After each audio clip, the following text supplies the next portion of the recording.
E aí, gurizada, beleza? Hoje a gente vai fazer um vídeo sobre por que o socialismo acabou no Brasil. Então solta a vinheta. E daí de vinheta é o seguinte, ó. Agora a gente tem microfone novo.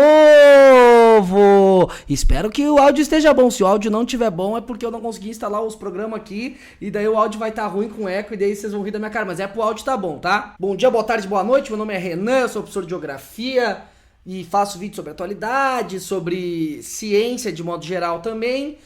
E o vídeo de hoje ele é um vídeo mais sobre uma discussão que eu estou internalizando e ando observando muito. Essa discussão é sobre o quê? Obviamente que ela é política, tu já viu na thumb, é sobre o fim ou não do socialismo. Antes da gente começar essa discussão, preciso falar para as pessoas que estão reclamando das inúmeras propagandas nos vídeos. Ah, gurizada, é o que dá um pouco de grana pra nós aqui, então peço desculpa, sei que é chato, mas e nem é um pouco, muito pouco de grana. Não dá nem pra eu tirar a grana do negócio, então assim, ó, é mais pra que tipo, pô, eventualmente isso um dia vira um dinheiro que eu possa sacar e me dar uma grana, tá? Mas já que tu tá reclamando, tá? Eu abri um PicPay, eu já falei pra vocês, PicPay na tela.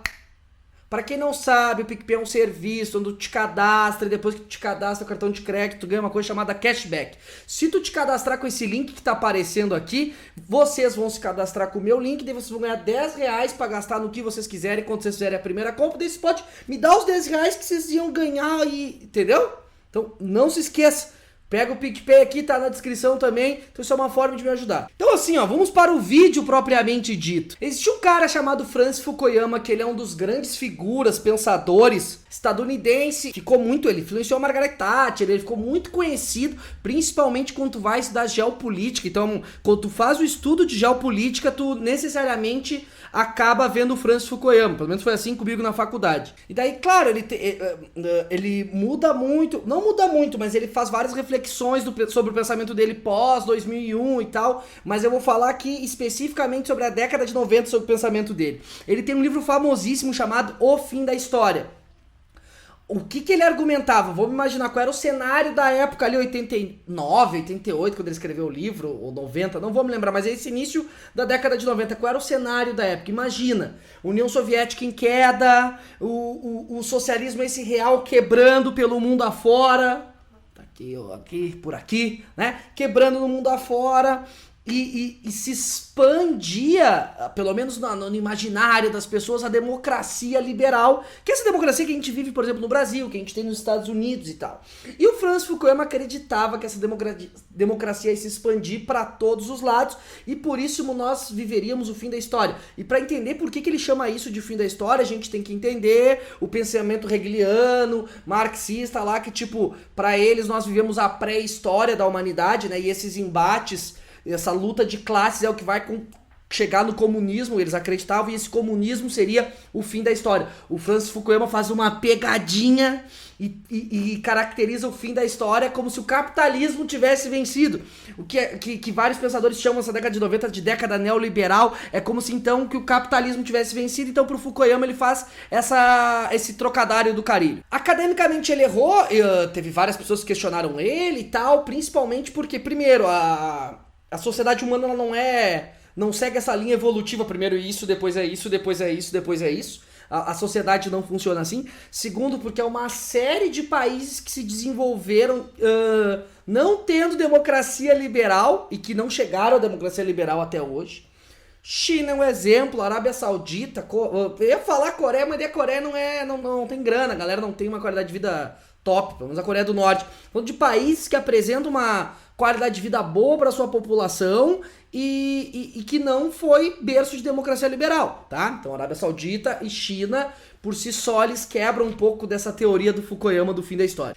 Então vale a pena para quem quiser procurar coisas sobre o Francis Fukuyama, eu posso deixar o nome aqui, o nome do livro, vale a pena dar uma olhada muito sobre essa lógica que ele tem e essa visão que ele tem sobre o fim da história, que é uma visão até bem, se a gente parar a pensar, um pouco positivista dentro dos seres humanos. Primeiro eu tenho isso, né? Logo eu tenho isso, tá? Mas cadê o fim do socialismo nisso aí, tudo que tu tá falando? Os trabalhadores tomaram o vídeo, os meios de produção, e daí eles fizeram o vídeo. Não, nada a ver essa piada. Mas a proposta é o quê? É fazer uma correlação. Apesar do Francis Fukuyama ter decretado o fim da história daquele momento, eu acredito que hoje, pelo menos no Brasil, nesse momento atual que nós vivemos, nós podemos falar sim que o socialismo está em declínio. Olha que afirmação forte. Vamos pegar lá a história de formação do PT, por exemplo. A história de formação do PT, que vem desde... tá muito ligado à Igreja Católica, tá muito ligado também às bases de movimentos sociais, tá muito ligado ao sindicalismo, então tá muito ligado bem à lógica de trabalhadores, né, que se organizam e dessa forma eles foram se desenvolvendo. Então a gente vai tendo ao longo do tempo o trabalho como centro principal do PT, por exemplo, e de outros partidos de esquerda. O centro principal da discussão era o trabalho. Isso foi se acumulando ao longo do tempo até que o PT foi lá e assumiu o poder. Se ele é de esquerda, se o PT não é de esquerda, tem uma galera socialista que fala que o PT faz o jogo liberal, tem uma galera da direita liberal que fala que tipo o PT é super esquerda. Então assim, é muita discussão sobre isso, mas dá pra falar que minimamente um partido que ele congregava com várias pautas de esquerda, então dá pra definir sim como um partido de esquerda quando a gente avalia esse grande campo de partidos que a gente tem no Brasil. Pode não ser o mais à esquerda possível? Pode não ser o mais à esquerda possível, mas é um partido de esquerda. E dentro dessa esquerda ele é um partido bem reformista. O banco ganhou muita grana e ganhou uma série de coisas, e quem era muito pobre também foi beneficiado. Ele foi sendo reformista, e tem uma série de textos sobre reformismo, por exemplo. Tem um bem clássico aí no meio anarquista chamado Reforma ou Revolução, que ele é taxativo ao falar que o reformismo a longo prazo ele não se sustenta. Esse reformismo de esquerda, que pode ser uma direita reformista, mas ser um partido de esquerda reformista, a longo prazo ele não vai se sustentar. E é o que a gente viu muito agora na política brasileira. Teve o impeachment da Dilma, assume um governo mais à direita possível do espectro, que é o governo Bolsonaro. Então a gente tem esse vácuo que foi o reformismo petista acabou deixando. E daí a gente tem que pensar nisso tudo no eleitor médio. Ele comprou a ideia que o socialismo é algo ruim.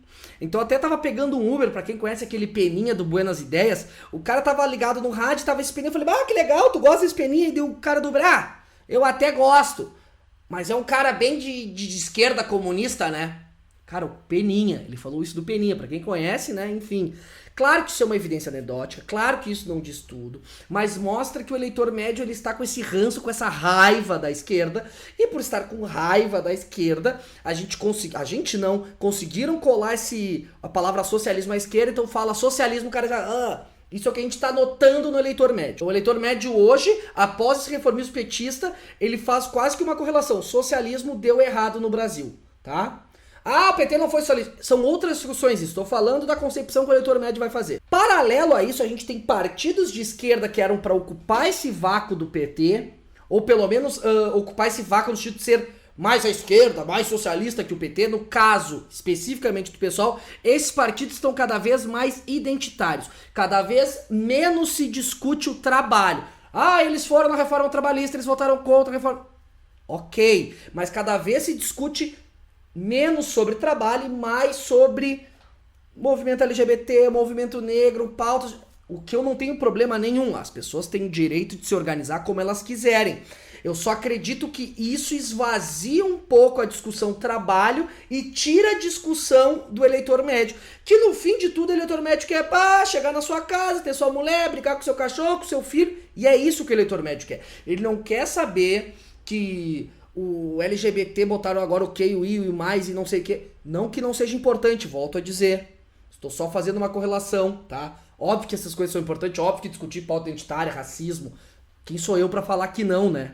Mas eu noto que esses partidos estão estruturados e cada vez mais eles estão se estruturando nessas pautas sem discutir as questões de trabalho, que é o que interessa a maior parte da população. Se tu vai ter emprego, se tu não vai ter emprego, quem tá ganhando tão pouco, quem tá te explorando, quem não tá te explorando. Isso é o que interessa pra população. E a pauta identitária por si só, isso que é bem importante, não que ela não seja importante, mas a pauta identitária por si só, ela esvazia esse lugar que o pessoal podia tomar. E daí quem ocupa, eu observo cada vez mais que esse espaço está sendo ocupado por liberais de esquerda.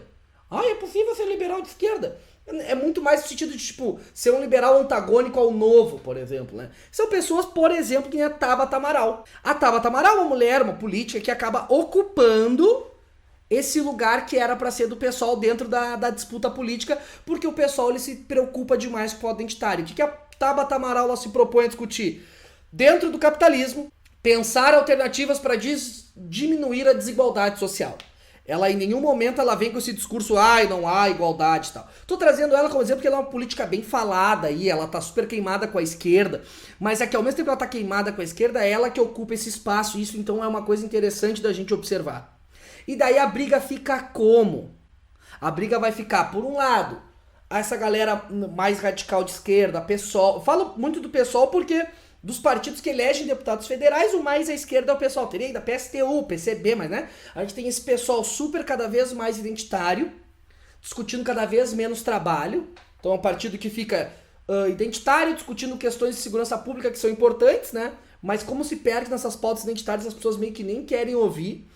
E naquele vácuo que fica de coisa antagônica, tipo a direita e que não necessariamente seja o socialismo, seria essas pessoas, Tabata Amaral, até certa medida aquela galera dos livres. Então não se surpreendam que nas próximas eleições, por exemplo, esse movimento não ocupe um monte mais de espaço. Então por isso que eu cravo o fim do socialismo, porque os partidos estão discutindo menos trabalho, estão discutindo... não discutem mais sobre propriedade privada, que são pautas que seriam pautas socialistas. Economia planificada, vamos discutir aqui sobre propriedade privada. Então, o socialismo nesse sentido aqui no Brasil, pelo menos por agora, acabou, tá? E a disputa que a gente acaba tendo hoje, dessas Tabata Amaral, dessa galera moderna, dos States, estudadas e no mais, a gente acaba tendo uma disputa muito, que é o seguinte, a utopia de querer um mundo melhor e o pragmatismo de mudar o mundo de agora.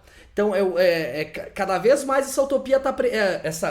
cada vez mais essa disputa tá bem presente. Claro, né? Obviamente que esquerda, direita ainda é uma coisa importante, óbvio, eu não sou essa galera pós-política aí. Só que eu acho que nesse contexto, essa esquerda pessoalista, ela perdeu um pouco do caráter socialista. Não é nem que perdeu espaço, ela perdeu um pouco desse caráter que ela tinha mais socialista.